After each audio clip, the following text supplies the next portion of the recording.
Trajiste un tema muy interesante, Tati, Sí. porque pocas veces lo vi hablar en televisión, el tema de que mamas grandes en los hombres. Algo muy bueno de esa pregunta de recién es que llegamos al punto en que un hombre se lo cuestione.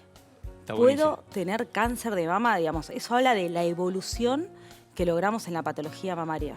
Así que sí. Porque puede tenerlo. Porque sí, por supuesto. 1 de cada 100 hombres puede desarrollar cáncer de mama. ¿Pero es en una mama o en dos mamas? Él lo puede decir, ¿viste? Él está diciendo que tiene las dos mamas grandes. Bien, la ginecomastia en el 80% de los casos, digamos, el agrandamiento de la glándula mamaria, en la mayoría de los hombres es bilateral. Eso no quita que hay un 20% de hombres que la presentan el desarrollo excesivo en un solo lado, lo cual genera muchas veces un disconfort aún mayor, ¿sí? Porque la asimetría le está sumando también otro problema en lo que le devuelve el espejo, en lo que le devuelve la sociedad y en lo que él ve de sí mismo. Para vestirse es muy complejo. Yo te contaba realmente, ¿no? Que cuando éramos jóvenes en la secundaria había uno de mis compañeros que tenía las mamas grandes y ponerse una remera era una tortura.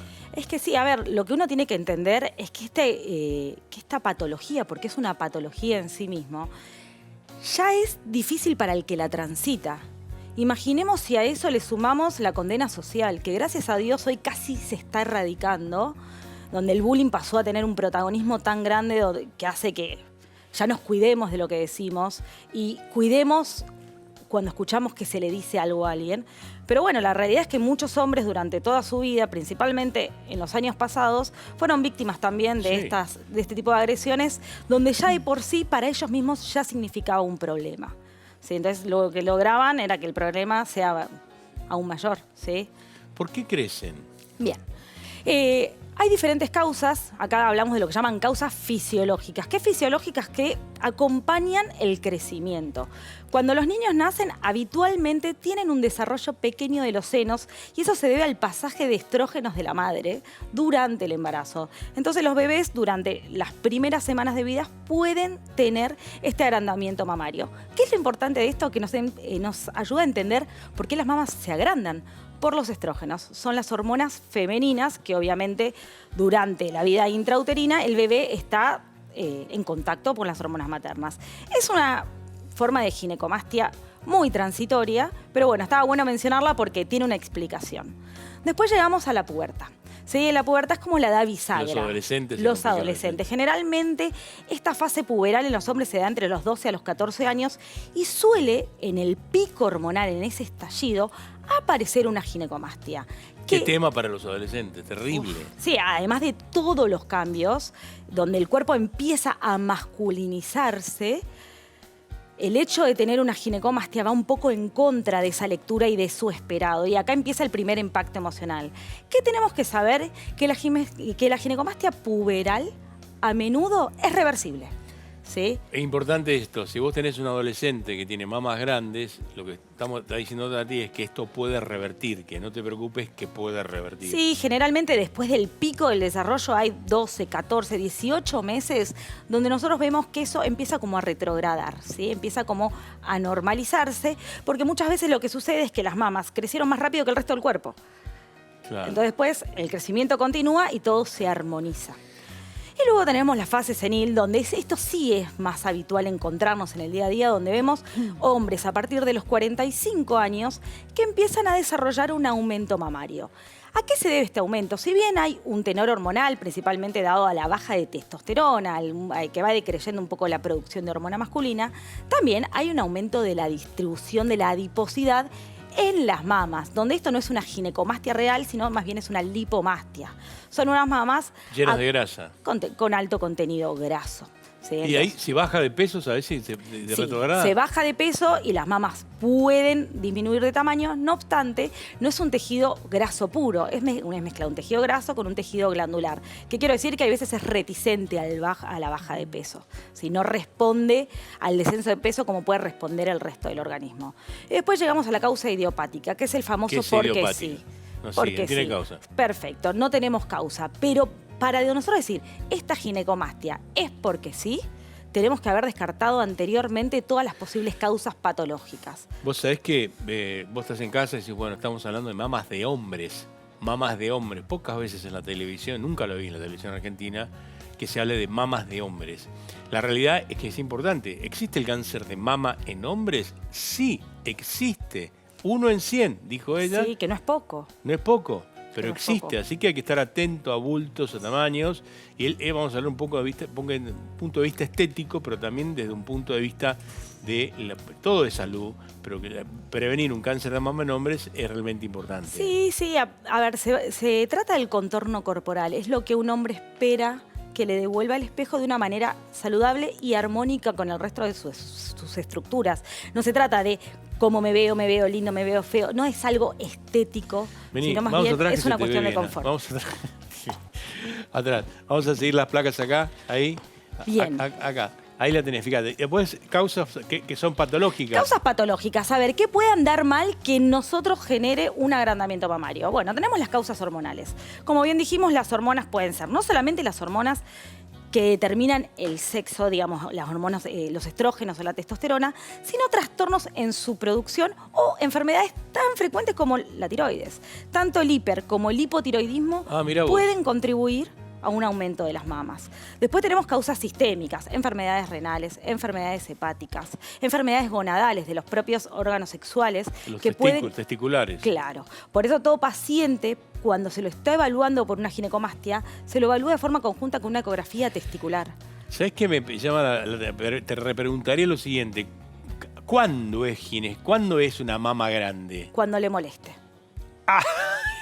Cuando le moleste, digamos, si esa persona dice, independientemente de la edad que tenga, si es chico, de repente vio que sus mamas aumentaron de tamaño. Y acá tenemos que considerar la posibilidad de que sea puberal, ¿sí? Pero si ya transcurrió una determinada cantidad de tiempo y ese hombre o ese niño se compara con el resto Y o no se lo ve a ve. sí mismo y ve que hay algo que posiblemente lo alerta, no hay nada como las alertas propias. Estás en casa, pensás que tenés las mamas grandes. Vos, tu marido, tu hijo, tu nieto. ¿A quién consulta? Hay que consultar al médico de cabecera, ya sea al pediatra, al médico clínico. Lo que no hay que hacer es ocultarse. Porque ¿qué es lo habitual? Que no se saquen la remera estos hombres. Es muy común, no tengo calor. No, a mí no me gusta la playa. No, yo no me meto a la pileta. No.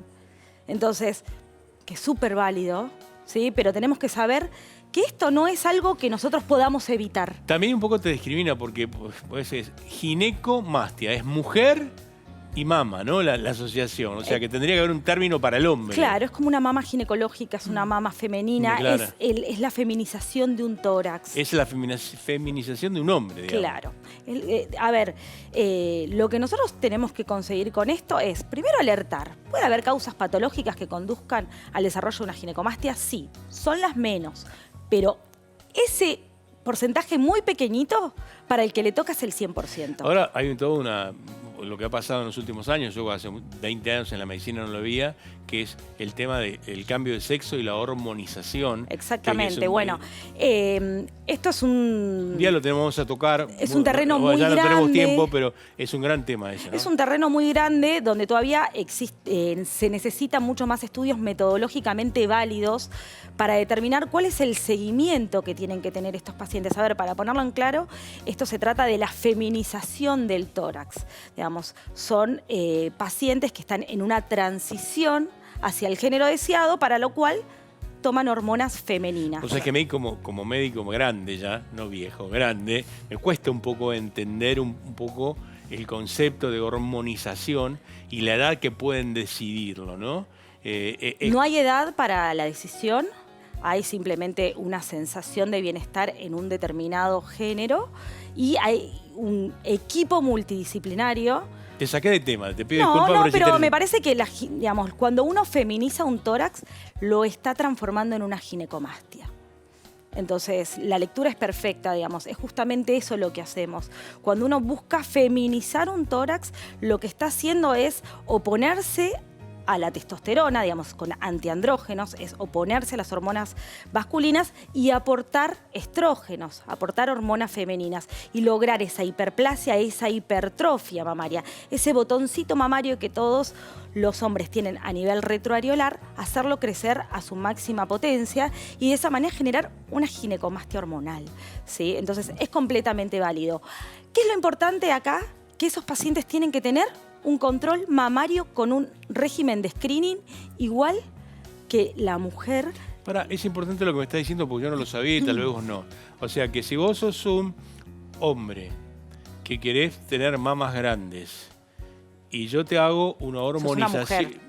Pará, pero el razonamiento, pasás a ser una mujer, tenés que hacerte el chequeo exactamente igual que la mujer. Claro, todo depende del tiempo de terapia hormonal que ese paciente reciba.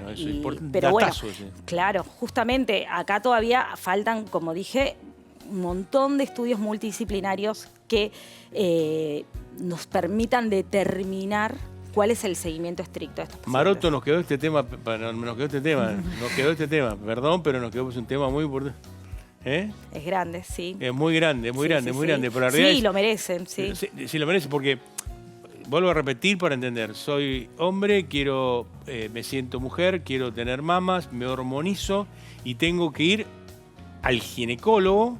Hay un equipo multidisciplinario hoy en día desarrollado entre médicos clínicos, endocrinólogos, cirujanos, abocados específicamente a este proceso, porque es un proceso muy largo que requiere de un montón de situaciones que son relativamente nuevas. Sí, claro. Y tenemos que estar a la altura de esas situaciones. Me imagino que trabajan endocrinólogos. Exactamente, es un equipo enorme. Un equipo enorme. Obesidad y fármacos y drogas, es un tema que me lo dejaste pendiente. Bien, bueno, la obesidad justamente habla de esto, es la lipomastia, es el excesivo crecimiento de las células grasas en la mama, que generalmente sí es una ginecomastia que se presenta en un contexto de obesidad, digamos, donde hay muchas zonas de acumulación grasa. Y después atenti con lo que son fármacos y drogas, porque hay un montón, digamos, el alcohol, por ejemplo, va de la mano de la ginecomastia, la marihuana, las anfetaminas, muchos antidepresivos, ¿sí? Entonces hay muchas drogas que incluso algunas veces son de uso bastante frecuente y nos lleva a una ginecomastia. Mirá vos, y ahí tenés... Bien, acá tengo 3 tipos de ginecomastia. La ginecomastia nos gusta, como todo, nosotros clasificarlo en grados. Mamas grandes en hombre. Está el graf, mamas grandes, está perfecto. ¿Esto puede pasar en cualquier momento? ¿Le puede pasar en cualquier momento, digamos, hay mayor tendencia, como dijimos antes, durante la pubertad y después en la vida adulta, pero sí, puede ocurrir en cualquier momento. Puede desarrollar en cualquier momento. Pero habitualmente es algo que si se presentó en la pubertad... Sí. Y ya de alguna manera no se retrogradó, queda estable, es ya a largo plazo. Bien, acá tenemos los 3 niveles de ginecomastia, que a nosotros nos gusta categorizar todo porque también nos habilita a poder explicar mejor los tratamientos, ¿sí? Tenemos 3 grados donde nosotros lo que vemos es, en un grado 1, que es la primera imagen, vemos como un botoncito mamario, ¿sí? Una mama más cónica, que no hay un exceso de piel, sino que hay bien un agrandamiento de la mama bien retroareolar, atrás de la areolita y el pezón. Claro. Acá, en el segundo grado, que es el paciente del medio, ya vemos que hay una mama que el pezón ya empieza a descender, ¿sí? Ya empieza a estirarse la piel y finalmente tenemos un grado 3 donde ya tenemos hasta el surco mamario dibujado, ¿sí? Donde tenemos... ¿Cuál es el surco mamario? El surco mamario es justamente la línea que divide el tórax del abdomen, ¿sí? En las mujeres es bien categórico, en los hombres no. Lo que nosotros tenemos en el hombre, la división está dada por el músculo pectoral. Nosotros tenemos un músculo que arma el borde inferior y es lo que se dibuja y es lo que los hombres que quizás hipertrofian su músculo por la actividad física lo tienen más dibujado. Pero no es el surco mamario, no es la pendulez del tejido mamario. Acá tienen que consultar en los 3 casos. Siempre hay que consultar. ¿Por qué? Para descartar las causas patológicas, ¿sí? Estos 3 pacientes tienen un tipo de resolución. Si lo desean, una vez descartado todo tipo de patología que la pueda generar, de operarse, ¿sí? ¿Tienen que operarse? No, en absoluto. Estéticamente solamente. No es una patología que diga necesito sacarme la mama. Pero atención, paciente con ginecomastia que decida no operarse, tiene que saber que ahí hay una glándula mamaria. Por ende, tiene que estar atento a lo que es el cáncer de mama. Volvemos a repetir que es un concepto importantísimo. Si vos tenés esto y no te querés operar, tenés mamas grandes, no te operes. Pero si lo tenés y no te querés operar, tenés que estar atento al cáncer de mama. Y si te querés operar, la llamás a Tati. Y es así la cosa. Es así. ¿Operaste de esto? Sí, bastante. Se operan muchísimos pacientes con ginecomastia. Hoy en día, por suerte, la gente tiene mucha más curiosidad y menos miedo de preguntar. Y hay mayor acceso a la información. ¿Qué sacas? ¿Grasa? Depende. Hay dos tipos de técnicas o técnicas combinadas que se llaman. Una es hacer lo que se llama una adenectomía, sacar la glándula, ¿sí? Que se hace una cicatriz que es una sonrisita abajo de la areola. Paciente 1, digamos, sería candidato a esa cirugía. Se hace una incisión chiquitita abajo de la areola, se saca la glándula y se cierra. Paciente 2 no alcanzaría con eso. Entonces, ¿qué tenemos que hacer en este caso? Tenemos que sacar piel, ¿sí? También porque es necesario lograr la retracción cutánea. Entonces, en ese caso, la cicatriz es un poquito más grande y es todo alrededor de la areola, no nada más la sonrisita por debajo. Paciente número 3, ya necesitamos lipoaspirar también, ¿sí? Porque son pacientes que a menudo no presentan únicamente glándulas, sino también el contenido graso. ¿Lo dejas así? Se hace, digamos, cada cirugía involucra a la anterior. Acá también se haría la cicatriz alrededor de la areola más la lipo. Qué maravilla. Hay un 3D, ¿no? A ver, hay un 3D. ¿Vos lo viste esto? Sí. Sí. A ver. A ver, vamos a ver. Vamos a explicar. Muy interesante para que vos lo veas en casa, ¿no? Ahí tenés, andá explicándomelo. Bueno, pero mirá. acá es típicamente Sí. lo que descubre el hombre. Vemos ese surco, ¿sí? Que empieza a aparecer, que normalmente uno no ve el surco, sino que lo que ve es el músculo, ¿sí? Cuando el contenido adiposo o glandular comienza a crecer, el hombre deja de ver su músculo pectoral. Entonces, ¿cuál es el primer camino? El primer camino es, muchas veces dicen, a ver, voy a bajar de peso, si esto es grasita. O voy al gimnasio y me hipertrofio, hago mucho pectoral y lo empiezo a trabajar. Muchas veces, si lo que teníamos era una lipomastia, si lo que teníamos era grasita, lo resolvimos. Pero cuando ya el contenido glandular Ahí está, está ahí presente, acá tenemos la areola, la glándula, la grasa, el pectoral y esos puntitos que se ven es la parrilla costal, son las costillas, ¿sí? Normalmente el hombre tiene el tejido graso en inmediato contacto con la areola y el pezón, que tiene unos conductitos residuales por detrás, ¿sí? Y no generan ni síntomas ni abultamiento. Claridad, avancemos. Ahí termina, creo que está perfecto, ¿no? Bueno, ahí está. Claro. Y ahí vemos la fase de crecimiento, que esto a menudo ocurre en la pubertad de forma lentamente progresiva, ¿sí? Está bien. Que el impacto emocional es enorme también. Tiene un impacto emocional enorme, enorme. Ese impacto emocional, como es mi palabra preferida, hay que capitalizarlo para consultar. ¿Por qué? Porque muchas veces uno se termina poniendo en un agujero negro del cual genera un montón de restricciones en su vida cotidiana y la resolución es posible, es segura y muchas veces en el estudio encontramos alguna patología que amerita ser resuelta. Estimada, espectacular. Te agradezco toda la presencia de todo el año. Un placer total. El viernes es la despedida de médico de familia. Si no operás, si no tenés tiempo, te esperamos por acá. El viernes, operás. ¿Dónde te buscan? En Instagram, DRA Siniger. DRA Siniger. Gracias. Un placer.